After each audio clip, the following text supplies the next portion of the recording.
Hey everyone, welcome back to the channel.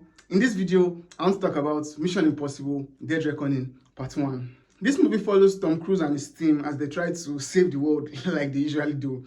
I don't want to go into details of the plot, but that's just the basic plot. Ethan Hunt and his team try to save the world, just like the previous movies. And this movie was fast-paced. From the very first moment, it was moving at a very high speed. Everything was happening so much. Like, there's not a dull moment. There are some moments where I might feel like nothing is happening, but things are still happening. So this movie is fast-paced. A lot of things are happening so many times. And it's just like, it doesn't let you go. It holds you. It keeps your attention. And this movie is very intense. Like, you're on the edge of your seat for the most part of the movie. Like, not knowing what was going to happen. There's some scenes that I was legit afraid of what was going to happen. I was not sure what was going to happen. Like, I knew that Ethan Hunt could not get killed because he's the main character. Actually, they die for film. Actually, they die for film. But there are some moments that I was still on the edge of my seat. Like, what's going to happen now? Is something bad going to happen? It was very intense and it was well done. Like, even though you know some things cannot happen the kind of way, but the filmmaker still managed to make it very intense, and you'll be so panicked and you'll be so worried, like, is this shit going to go wrong? And it was done so well. But there were some scenes that had editing issues. The editing was kind of jarring. It was confusing for me because they will capture a scene one kind of way, then in the next frame they are showing me some kind of thing. I was thinking, okay, maybe it's because they are trying to tell a story with the way they are editing it.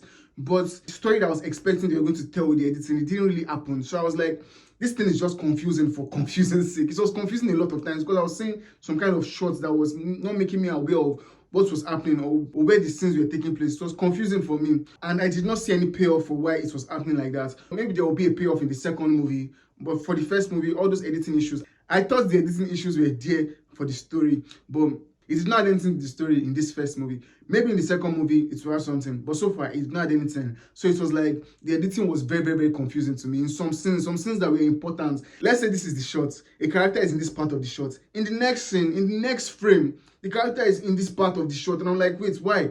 What's going on? Why is this? Why are they doing this like this? Are they trying to tell a story?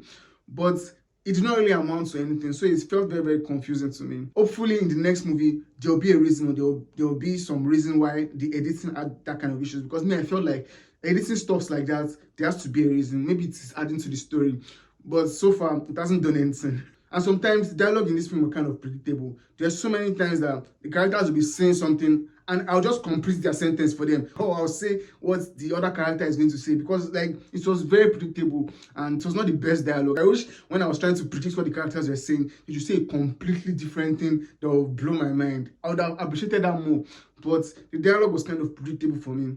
But that didn't really, it wasn't really a problem, because a lot of movies have dialogue issues like that, dialogue that kind of predictable, and that's something that I could easily overlook. And the movie had some funny moments. Like, it's not like it's laugh out loud funny. It's not like they're trying to make you laugh, but some situations just happen that are funny and just adds to the whole brilliance of the film. Like, the filmmakers were not really taking the film all that seriously. It's a spy film. It's a film that is intense, so it is easy to make the film so intense and not give any chance for any kind of funny moments. The filmmakers still incorporated some funny moments into it. Not like it was laugh out loud funny, but you just see something and you just giggle and it just adds to the brilliance of the film. And the performances in this film were brilliant. Characters that have been in this franchise before coming back and still giving their all, bringing their A game, and new characters that we've not seen before coming to this film and still adding or feeling like part of this world. It just made the film much more interesting. And Hayley Atwell in particular, Hayley Atwell's performance in this film was brilliant. There were some little things that she did with her character that just made her performance so good. I don't spoil anything for anyone, but there was a scene with Hayley Atwell's character. She was having a conversation with another character, and you could see tears in her eyes. The tears, her eyes just moistened, like there was tears in her eyes, but the tears did not roll down. The tears was in her eyes. Then, like 2 seconds later, the tears just vanished, and I was like, whoa, how did she do that? That was very brilliant. That little nuances that she adds to her character just made her performance so good. Not just Tom Cruise. I mean, it goes without saying, Tom Cruise is always a win in his movies, and his performance in this film was phenomenal.